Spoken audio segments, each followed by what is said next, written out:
और अब बात करेंगे जागा प्रशासन ताबड़तोड़ एक्शन की। दरअसल जैसलमेर में दर्दनाक बस हादसे के बाद ताबड़तोड़ कार्रवाई की जा रही है। संदिग्ध बसों को जब्त किया जा रहा है, लेकिन इस बीच बस बॉडी निर्माण के मानकों को लेकर बड़ा खुलासा हुआ है, जिसके बाद अब जोधपुर से लेकर जयपुर तक कई कोच फैक्ट्रियां जांच की जद में हैं। देखिए रिपोर्ट।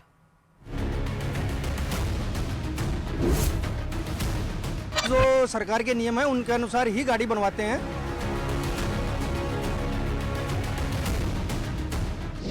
जैसलमेर बस हादसे के बाद एक्शन।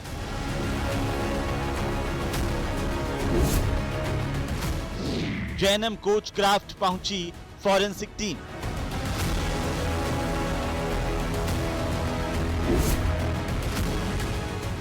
बस बॉडी निर्माण के मानकों की जांच।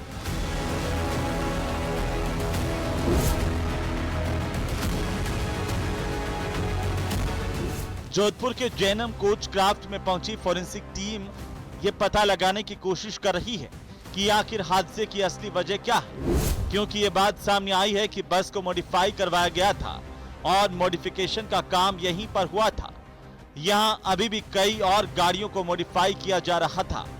इस वक्त हम जैनम कोच में यहाँ खड़े हैं और यहाँ पर सबसे बड़ी बात जो एक वो हादसा होने के बाद जो फॉरेंसिक एक्सपर्ट है वो यहाँ पर आए हैं, पूरी जो है यहाँ पर जांच कर रहे हैं। और सबसे बड़ी बात अगर करें तो जिस तरह से ये हादसा हुआ, जहाँ पे ये गाड़ी बनी थी उस वक्त पर ग्राउंड जीरो पर हम वहाँ मौजूद है। और आप देख सकते हैं कि ये तमाम वो तकनीकी पहलू जानने का प्रयास कर रहे हैं, जब गाड़ी बनती है तब क्या क्या चेंज हो जाए और क्या क्या जो है ऐसे कारण हो सकते हैं जो हादसे का कारण बन सकते हैं। तो कहीं ना कहीं ये जो है फॉरेंसिक एक्सपर्ट जो है वो ये जांच करने के लिए यहाँ पहुंचे और एक एक चीज को जो है बारीकी से समझने और देखने का प्रयास कर रहे हैं। जिस दौरान फॉरेंसिक की टीम जैनम कोच क्राफ्ट में मौजूद थी, उस दौरान न्यूज 18 भी मौके पर था।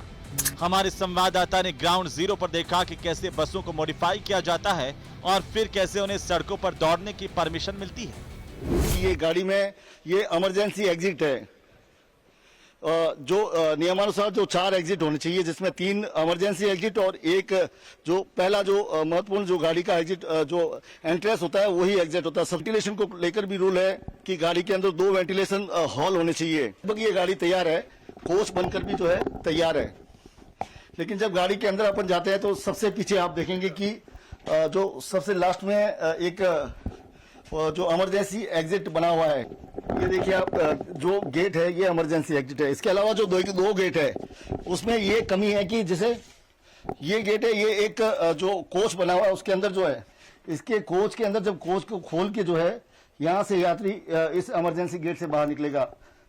ये चीज है, ये जो चीज यहाँ पे की गई है वो नियम विरुद्ध है, क्योंकि जहां पर इमरजेंसी गेट है वहां पर एक गली होनी चाहिए, जो सुगम जो है बाहर निकलने का तरीका होना चाहिए। जैनम कोच क्राफ्ट के अलावा जोधपुर में कई जगहों पर बस मैन्युफैक्चरिंग का काम होता है। जोधपुर के अलावा जयपुर दिल्ली हाईवे पर भी बसों की बॉडी का निर्माण होता है। यहाँ भी न्यूज 18 राजस्थान पहुंचा। जैसलमेर बस हादसे के बाद बॉडी निर्माण कारखाने भी अलर्ट पर है। यहाँ पर जो है वो इस तरीके की खाली गाड़ी यहाँ पर लेकर आई जाती है और इसके ऊपर जो है वो बॉडी रखने का काम किया जाता है। आप मेरे पीछे देख सकते हैं तमाम बसें खड़ी हैं जिनकी बॉडी का काम यहाँ पर चल रहा है। अब सवाल ये कि इस बॉडी के अंदर किस तरीके के बदलाव किए जाते हैं, क्या परिवहन जो नियम तय करता है उन्हीं नियमों के अनुसार यहाँ पर बॉडी रखी जाती है। क्या शुभ नाम है आपका? मोहम्मद हफीज भाटी। हफीज साहब, आप ये बताइए कि ये जो आपके यहाँ पर चेसिस के ऊपर बॉडी रखने का काम किया जा रहा है, ये नियमों के अनुसार किया जा रहा है या आपको बस का मालिक आके कहता है कि इसकी साइज बढ़ा दो? नहीं, नियमों के अनुसार किया जा रहा है। और इसकी चेकिंग कौन करता है जब बसें बन जाती हैं? जब यहाँ से गाड़ी तैयार होकर जाती है सीधी आरटीओ में जाती है। हाँ। वहाँ पे डीटीओ साहब इसको चेक करते हैं। यहाँ से हम कागज भी जाते हैं और नक्शा वगैरह सब चीज जाती है यहाँ से। हमारा लाइसेंस है उसकी कॉपी जाती है, फिर वो इसको वेरीफाई करके गाड़ी को। क्या आपके पास कुछ लोग ऐसे आते हैं जो आपसे कहते हैं कि थोड़ा साइज बढ़ा दो गाड़ी का? कहते हैं कहने को, लेकिन उनके कहने से गाड़ी नहीं बनती। क्या वो आपसे कहते हैं कि गाड़ी का साइज बढ़ाना है, ओवर नहीं, साइज करना है? ऐसा कुछ भी नहीं, कभी तो मांग आती होगी। कभी नहीं आती। क्या ऐसी गाड़ी बनाते भी नहीं। कैसे बनाते हैं, कैसे तय करते हैं कि बॉडी का नाप क्या होगा गाड़ी का? आप कैसे तय करते हैं? बॉडी चीज के मापदंड पे 60% पे बनती है, तो 60% पे है मेरी गाड़ी। आप देखो। हाँ। जैसलमेर हादसे के बाद अब परिवहन विभाग पूरे प्रदेश में विशेष निरीक्षण अभियान चला रहा है। अब तक कई बसें जांच के घेरे में हैं और कई जब्त की जा चुकी हैं। सरकार की सख्ती से उम्मीद की जा रही है कि भविष्य में ऐसे हादसे दोबारा ना हो। Bureau report, news 18 Rajasthan.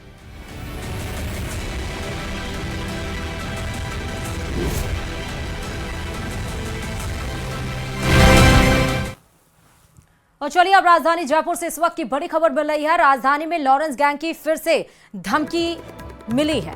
Gangster Lawrence Bishnoi gang के गुर्गे हरी बॉक्सर ने यह धमकी दी है। प्राइवेट इंश्योरेंस ब्रोकर को जान से मारने की धमकी दी गई है। 2 विदेशी नंबरों से पीड़ित के पास कॉल आए हैं।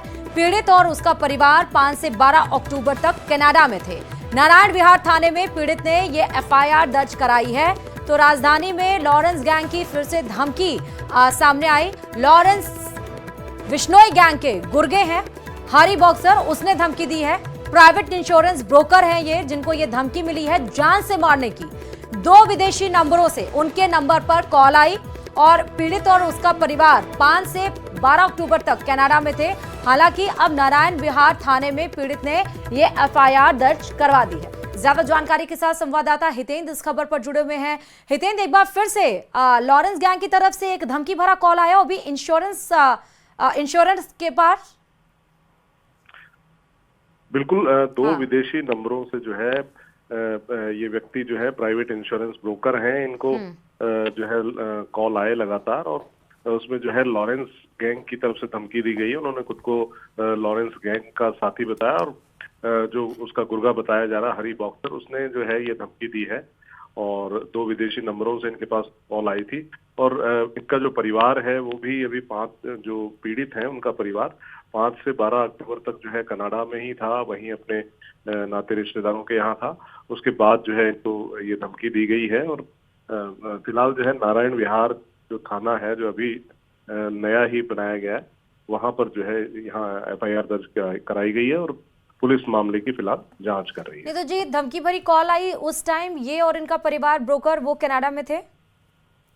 नहीं, वो तो अभी जाकर आ गए हैं। ओके। कुछ दिन पहले की बात है जो इनको धमकी मिली है और इस धमकी के बाद जो है इन्होंने पुलिस में मामला दर्ज कराया है कि इस तरह की धमकी जो है एक्सटॉर्शन की धमकी है बेसिकली है और प्राइवेट इंश्योरेंस ब्रोकर हैं तो इनसे जो है पैसा उगाने के लिए जो है। नहीं तो कितने पैसे की कुछ मांग की गई है या डायरेक्टली जान से मारने की फिलहाल धमकी दी? फिलहाल इसका अभी खुलासा नहीं हुआ है। ये पहली बार है जब इस तरह की धमकी इनको आई है या पहले भी कभी आई है? जो ये पीड़ित है इनको पहली बार आई है। हालांकि इस तरह की धमकियां प्रदेश भर में जगह जगह पर दी जा चुकी हैं। 2 जाने भी इस मामले में जा चुकी हैं। जो है एक हनुमानगढ़ जिले का मामला है और रमेश सोनालिया का भी आया केस। जी बिल्कुल। तो इस तरह के मामले भी जो है लगातार बढ़ रहे हैं और पुलिस इसमें क्या एक्शन लेगी अब या ले रही है? हितेंद्र, पुलिस के पास ये रिपोर्ट कब पर आई गई? जी, पुलिस के पास ये रिपोर्ट जो है कराई गई है, आज ही कराई गई है। इसके बाद जो है पुलिस इसकी जांच कर रही है। इसकी जांच में क्या खुलासा होता है, किस तरह की कहां से ये कॉल आया है, इनको पहले नंबर जांचे जाएंगे, उसके बाद ही पता चल पाएगा कि किस तरह की कॉल है और क्या वाकई जो है ये लॉरेंस गैंग की तरफ से है या सिर्फ लॉरेंस गैंग के नाम से जो है इस तरह के लोग फोन करते हैं। ठीक है हितेंद्र, बहुत शुक्रिया तमाम